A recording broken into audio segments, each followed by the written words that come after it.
دودھ کا دودھ، پانی کا پانی۔ یہ ایک مشہور محاورہ ہے۔ آئیے جانتے ہیں کہ اس محاورے کی ابتدا کیسے ہوئی۔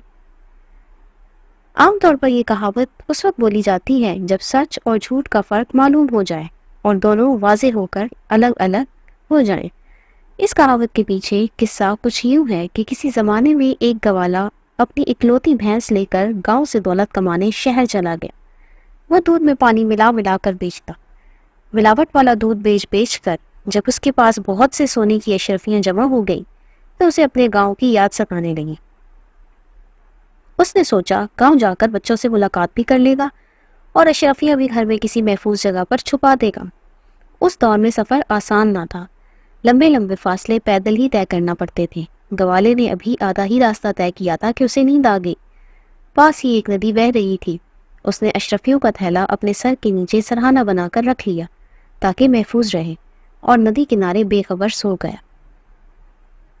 ندی کنارے درختوں پر شرارتی بندروں کا بسیرا تھا۔ ان میں سے ایک بندر کی نظر اتفاق سے سوئے ہوئے گوالے کے تھیلے پر پڑ گئی۔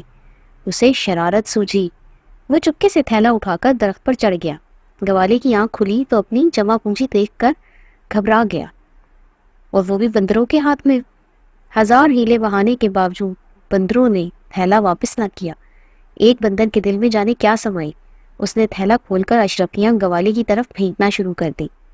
اب اسے انصاف کہہ لیں یا اتفاق کہہ لیں کہ ایک اشرفی گوالے کے پاس گرتی تو دوسری ندی میں۔ گوالا کچھ دیر تو یہ سب دیکھتا رہا، پھر اپنے آگے گری اشرفیاں اٹھانے لگا۔ پاس ہی کچھ لوگ کھڑے یہ سب ماجرا دیکھ رہے تھے، جو گوالے کی ملاوٹ کی عادت سے اچھی طرح سے واقف بھی تھے۔ ان میں سے ایک بولا، چلو میاں گوالے، دودھ کا دودھ ہو گیا اور پانی کا پانی، یعنی دودھ کے پیسے تمہیں مل گئے اور پانی کے پیسے پانی کو مل گئے، یعنی تم نے جتنی ملاوٹ کی تھی اس سے حاصل شدہ پیسہ پانی میں گر کر ضائع ہو گیا، اور دودھ کا جتنا استعمال تم نے کیا تھا اس کے پیسے بھی تمہیں مل گئے۔ امید ہے آپ کو یہ کہانی پسند آئی ہوگی۔ میرے چینل کو لائک، سبسکرائب اور شیئر کریں۔ شکریہ۔